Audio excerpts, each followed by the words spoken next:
শুভেচ্ছা সবাইকে। আশা করি সবাই খুব ভালো আছেন। যার যার লাইফ নিয়ে ব্যস্ত আছেন। সব কিছুই ঠিকঠাক মতো চলছে।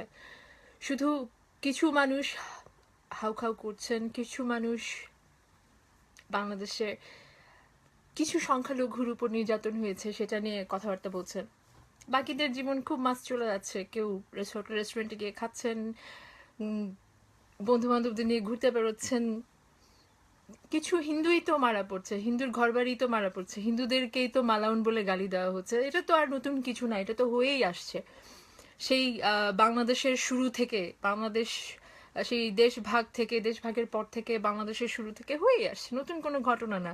কিন্তু নতুন একটা ঘটনা আজকে ঘটেছে। একজন মাননীয় মন্ত্রী মহোদয় বাংলাদেশের মানে যেটা আজ পর্যন্ত হয়নি, খুবই নতুন। এতদিন পর্যন্ত আমরা স্কুলে কলেজে প্রতিবেশীটার কাছ থেকে আনঅফিসিয়ালি ফেসবুকের পাতায় মানুষের কাছ থেকে মালাউনের বাচ্চা বলে গালি শুনে এসেছি। আজকে একজন সম্মানিত মন্ত্রী মালাউনের বাচ্চা বলে অফিসিয়ালি আমাদেরকে রিকগনিশন দিলেন। খুবই খুশির খবর। আমরা মনে হয় যারা হিন্দু ব্যাকগ্রাউন্ডের যারা আছেন বাংলাদেশে, তাদের প্রত্যেকেই সেলিব্রেট করার মতো। অফিসিয়াল রিকগনিশন পেলে সেলিব্রেট তো করাই উচিত, তাই না? আমি প্রচণ্ড প্রচণ্ড রকম রেগে আছি, কিন্তু সেই রাগটা প্রকাশ করবার মতো ভাষা নাই। কারণ আমি জানি আমার রাগ একটা অসহায় চিৎকারের মতো শোনাবে। সেই রাগ কারো কাছে গিয়ে পৌঁছাবে না, কখনোই পৌঁছায় না। বাংলাদেশে শত শত সংখ্যালঘুদের উপর অত্যাচার হয়, মন্দির ভাঙা হয়, রামুতে 400 বছরের পুরনো ঐতিহ্য ভেঙে ফেলা হলো, কিন্তু কারো কানে গিয়ে পৌঁছায় নাই। কিন্তু কিছু মানুষ মানববন্ধন করে, মোমবাতি নিয়ে দাঁড়ায় থাকে। আমাদের মতো কিছু মানুষ অসহায়ভাবে ফেসবুকের পাতায় চিৎকার করে পাতায় পাতায় ভরিয়ে দেয়, কিন্তু কাজের কাজ কিচ্ছু হয় না। যাদের জানা উচিত তাদের কানে গিয়ে পৌঁছায় না। একটা ক্রিকেট ম্যাচ হলে আমরা সবাই আনন্দিত হই, একটা ক্রিকেট ম্যাচে বাংলাদেশের জয় হলে। সেই ক্রিকেট ম্যাচে কোনো খেলোয়াড় ভালো করলে আমাদের মাননীয় প্রধানমন্ত্রী তাকে ব্যক্তিগতভাবে ফোন করে শুভেচ্ছা জানান। দেখা যায় যে তাদেরকে পুরস্কৃত করা হয়। বাংলাদেশের একটা বিভিন্ন ছোটোখাটো খবরেও আমরা দেখতে পাই যে আমাদের মাননীয় প্রধানমন্ত্রী তার কাছে খবর যাচ্ছে এবং উনি সেগুলোর রিকগনাইজ করছেন। কিন্তু যখন মানে গণহারে সংখ্যালঘু নির্যাতন হচ্ছে, গণহারে মানুষের ঘর বাড়ি ভেঙে দেওয়া হচ্ছে, মূর্তি ভাঙা হচ্ছে, তখন আমাদের মাননীয় প্রধানমন্ত্রীর কাছে খবর পৌঁছায় না। আমি আমি বুঝি না যে আমাদের মাননীয় প্রধানমন্ত্রী কি সব খবর তার আশেপাশে থাকা মন্ত্রীদের মাধ্যমে পান, নেতাকর্মীদের মাধ্যমে পান, নাকি পত্রপত্রিকাও কিছুটা পড়েন? পত্রপত্রিকা যদি পড়ে থাকেন তাহলে নিশ্চয়ই জানেন কি হচ্ছে, তার মন্ত্রীরা কি করছেন। এখন সময় এসেছে। এখন আমি আমি জানি না যে আমার এই কথাটুকু কতটুকু অর্থবহ বা কতটুকু পৌঁছাবে, কিন্তু আমরা যতই চিৎকার করি, আমরা যতই বলি, যতই প্রতিবাদ করি, কোনো কিছুতেই কোনো লাভ হবে না যতক্ষণ না পর্যন্ত সরকার এই সমস্যার সমাধানে এগিয়ে আসছে, যতক্ষণ না পর্যন্ত আমাদের আওয়ামী লীগ সরকার দায়িত্ব নিয়ে এই সমস্যার সমাধানে এগিয়ে আসছেন। তার কারণ হচ্ছে প্রত্যেকটা জায়গায় সংখ্যালঘু নির্যাতনে শুধুমাত্র বিএনপি জামাত না। এতদিন আপনারা বলে এসেছেন যে বিএনপি জামাত সংখ্যালঘুদের নির্যাতন করছে, বিএনপি জামাত হিন্দুদেরকে নির্যাতন করছে, বৌদ্ধদের নির্যাতন। কিন্তু প্রত্যেকটা জায়গায় দেখা যাচ্ছে কোনো না কোনো ভাবে আওয়ামী লীগের নেতাকর্মীরাও জড়িত। যখনই সংখ্যালঘু নির্যাতনের প্রশ্ন আছে তখন সবাই একজোট হয়ে যায়। এটা কে না জানে? এটা তো মানে সরাসরি সত্য কথা। এটা আপনারা স্বীকার করতে মানে দোষটা কোথায়? আপনারা মনে করছেন যে হিন্দুরা আপনাদের ভোট ব্যাংক, নির্বাচনের সময় আসলে তাদের যত মারি দেন, যত পেশায় পেশেন, ভোটটা তো আওয়ামী লীগের বাক্সেই যাবে, ভোটটা তো আওয়ামী লীগই পাবে। আর সে কারণে রাজনৈতিক হাতিয়ার হিসেবে ধর্মটাকে ব্যবহার করে যাচ্ছেন। সেটা কতদিন চলবে? বাংলাদেশকে আপনারা ডিজিটাল বাংলাদেশ বানাতে চান? বাংলাদেশকে আপনারা একটা উন্নত দেশের তালিকায় নিয়ে যেতে চান?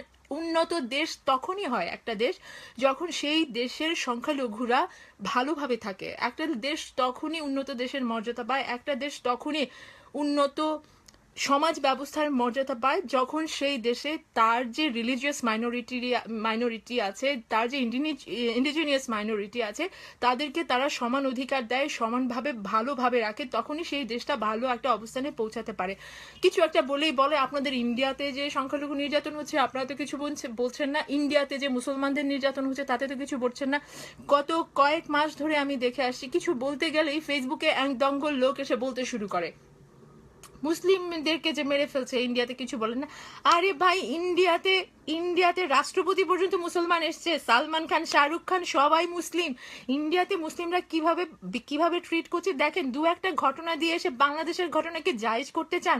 আর যদি ইন্ডিয়াতে এই ধরনের ঘটনা ঘটেও থাকে, সেটা দিয়ে বাংলাদেশের কেন আমরা ভুক্তভোগী হব? আমরা একটি স্বাধীন দেশ।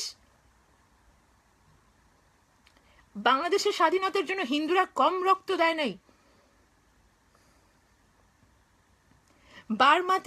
বার্মাতে মুসলমানদের উপর অত্যাচার হলে, ইরাকে হলে, প্যালেস্টাইনে হলে আপনারা সবাই ঝাঁপিয়ে পড়ছেন। বাংলাদেশের আলেম ওলামারা বার্মায় প্যালেস্টাইনে মুসলমানদের জন্য আপনারা বাংলাদেশে মানববন্ধন করছেন। আর আপনার দেশের রাস্তায়, আপনার দেশের আপনার ঘরের কাছে নির্যাতিত হচ্ছে মানুষ, সেখানে আপনাদের মুখে কোনো রা নাই, সেখানে আপনাদের কাছ থেকে কোনো পোস্ট নাই।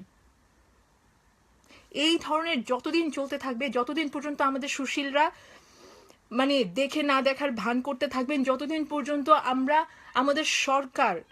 আমাদের সরকার রাজনীতিতে ধর্মকে ব্যবহার বন্ধ না করবে, ততদিন পর্যন্ত বাংলাদেশের সংখ্যালঘু নির্যাতন বন্ধ হবে না। আর খুব তাড়াতাড়ি, এখন তো মাত্র 8 ভাগ বেঁচে আছে কোনো মতে, মানে সর্বসাকুল্যে। কিছুদিন পরে আমরা ওই 8 ভাগকেও আর দেখতে পাবো না। বাংলাদেশের শূন্যের কোঠায় যখন নেমে আসবে না, তখন আপনারা নিজেদের মধ্যে মারামারি করতে করতে মারা যাবেন। তখন শিয়া সুন্নি কোপাবে, আহমদিয়া কোপাবে, মুসলমান আপনারা একজন আরেকজনকে কোপাবেন। ধর্মের মধ্যে কে সহি মুসলমান, কে সহি মুসলমান না, তাদেরকে কোপাবেন। আস্তে আস্তে করে বাংলাদেশে মানুষ থাকবে না তখন আর কোনো কিছু, সবাই হয়ে যাবে। কিছু বলার নেই, আসলে কিছু বলার নেই। কেউ যদি পারেন, কারো যদি ক্ষমতা থাকে, আওয়ামী লীগের সভানেত্রী, বাংলাদেশের প্রধানমন্ত্রী শেখ হাসিনার কাছে খবরটা পৌঁছান।